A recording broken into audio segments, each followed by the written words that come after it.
Atos dos Apóstolos, capítulo 24. Paulo é acusado. 5 dias depois, o grande sacerdote Ananias foi até Cesareia com alguns líderes do povo e com um advogado chamado Tértulo. Eles se apresentaram ao governador Félix para fazer acusações contra Paulo. Depois que Paulo foi chamado, Tértulo começou a acusação dizendo: Excelentíssimo senhor governador, o seu governo nos tem trazido um longo tempo de paz, e graças à sua sábia administração, muitas reformas necessárias estão sendo feitas para o bem deste povo.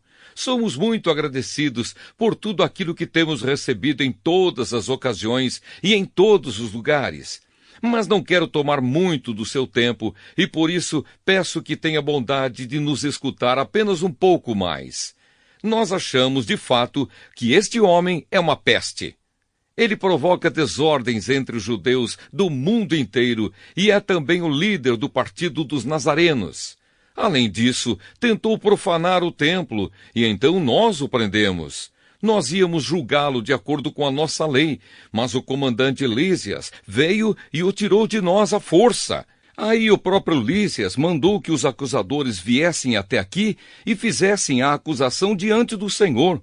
Se o Senhor fizer perguntas a este homem, ele mesmo confirmará todas as acusações que estamos fazendo contra ele. Então os judeus concordaram dizendo que tudo era verdade. Paulo se defende diante de Félix. O governador fez sinal para que Paulo falasse. Então ele disse: Eu sei que há muitos anos o Senhor é juiz do povo judeu e por isso eu me sinto à vontade para fazer a minha defesa na sua presença.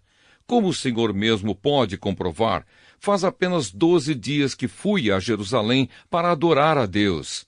Os judeus não me viram discutindo com ninguém nos pátios do templo, nem agitando o povo nas suas sinagogas ou em qualquer outro lugar da cidade, e eles não podem provar nenhuma das acusações que agora estão fazendo contra mim.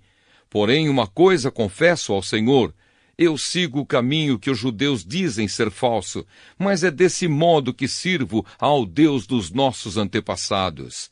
Creio em tudo o que está escrito na lei de Moisés e nos livros dos profetas. Eu e os meus acusadores temos esta mesma esperança em Deus. Todos vão ressuscitar, tanto os bons como os maus. Por isso faço tudo para sempre ter a consciência limpa diante de Deus e das pessoas. E Paulo continuou: Depois de ter ficado fora de Jerusalém durante alguns anos, voltei para lá a fim de levar algum dinheiro para o meu próprio povo e para oferecer sacrifícios.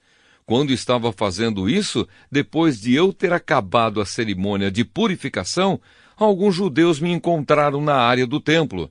Não havia muita gente comigo, nem desordem. Porém, alguns judeus da província da Ásia estavam lá. São eles que devem se apresentar diante do Senhor e fazer as acusações, se é que tem alguma coisa contra mim.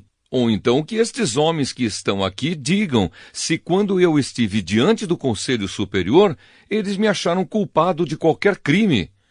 Quando estava de pé diante deles, eu apenas disse em voz alta: Hoje estou sendo julgado por vocês, porque creio que os mortos vão ressuscitar. Então Félix, que estava bem informado a respeito do caminho, deixou a questão para depois, dizendo a eles: Quando o comandante Lísias chegar, eu resolverei o caso de vocês. Ele mandou que o oficial pusesse um guarda para tomar conta de Paulo e ordenou que lhe dessem alguma liberdade e licença para receber ajuda dos amigos. Paulo diante de Félix e Drusila. Alguns dias mais tarde, Félix veio com Drusila, sua esposa, que era judia. Mandou chamar Paulo e o ouviu falar a respeito da fé em Cristo Jesus. Mas quando Paulo começou a falar sobre uma vida correta, o domínio próprio e o dia do juízo final, Félix ficou com medo e disse: Agora pode ir. Quando eu puder, chamarei você de novo. Além disso, Félix esperava que Paulo lhe desse algum dinheiro. Por isso o chamava muitas vezes e conversava com ele. 2 anos depois, Pórcio Festo ficou no lugar de Félix como governador. Félix queria agradar os judeus. Por isso, ao sair, deixou Paulo na prisão. Atos dos Apóstolos, capítulo 25. Paulo apela para o imperador. 3 dias depois de chegar àquela província, Festo saiu da cidade de Cesareia e foi até Jerusalém. Os chefes dos sacerdotes e os líderes judeus apresentaram lá as suas acusações contra Paulo e pediram a Festo o favor de mandar trazer Paulo para Jerusalém. É que eles tinham combinado matar Paulo no caminho, mas Festo respondeu: Paulo está preso em Cesareia e eu logo voltarei para lá. Que os líderes de vocês me acompanhem até lá e o acusem, se é que ele fez algum mal. Festo passou 8 ou 10 dias entre eles, e depois voltou para Cesareia. No dia seguinte, sentou-se no tribunal e mandou que trouxessem Paulo. Quando Paulo chegou, os judeus que tinham vindo de Jerusalém ficaram em volta dele e começaram a fazer muitas acusações graves, mas não conseguiram provar nada. Então Paulo se defendeu, dizendo: Eu não fiz nada contra a lei dos judeus, nem contra o templo, nem contra o imperador. Festo, querendo agradar os judeus, perguntou a Paulo: Você não quer ir a Jerusalém e ser julgado lá por mim a respeito destas coisas? Paulo respondeu: Estou diante do tribunal do imperador romano e é aqui que devo ser julgado. Não fiz mal nenhum aos judeus, como o Senhor sabe muito bem. Se não respeitei a lei, ou se fiz alguma coisa que mereça a pena de morte, estou pronto para morrer. Mas se o que dizem contra mim não é verdade, ninguém pode me entregar a eles. Portanto, apelo para o imperador. Então Festo, depois de conversar com seus conselheiros, disse: Já que você apelou para o imperador, então irá para o imperador. Paulo diante de Agripa e Berenice. Alguns dias depois, o rei Agripa e Berenice, sua irmã, chegaram a Cesareia para cumprimentar Festo. Quando já fazia alguns dias que eles estavam lá, Festo contou ao rei o caso de Paulo.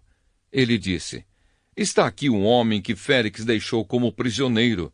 Quando fui a Jerusalém, os chefes dos sacerdotes e os líderes dos judeus fizeram acusações contra ele e me pediram que o condenasse. Mas eu lhes disse que os romanos não costumam condenar ninguém sem primeiro colocar os acusadores diante do acusado, dando a este a oportunidade de se defender. Por isso, quando eles vieram até aqui, não perdi tempo, e logo no dia seguinte sentei no tribunal e mandei que trouxessem um homem.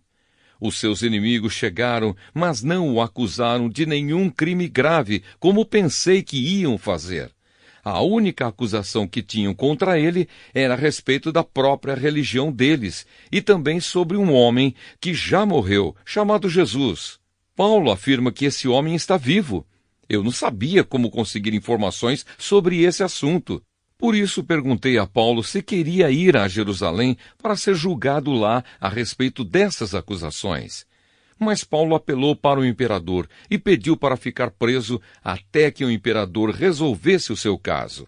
Então mandei os guardas tomarem conta dele até que eu pudesse mandá-lo para o imperador. Aí Agripa disse a Festo: Eu gostaria de ouvir esse homem. Amanhã o senhor vai ouvi-lo, respondeu Festo. No dia seguinte, Agripa e Berenice chegaram com grande cerimônia e pompa. Entraram na sala de audiências com os chefes militares e os homens mais importantes da cidade.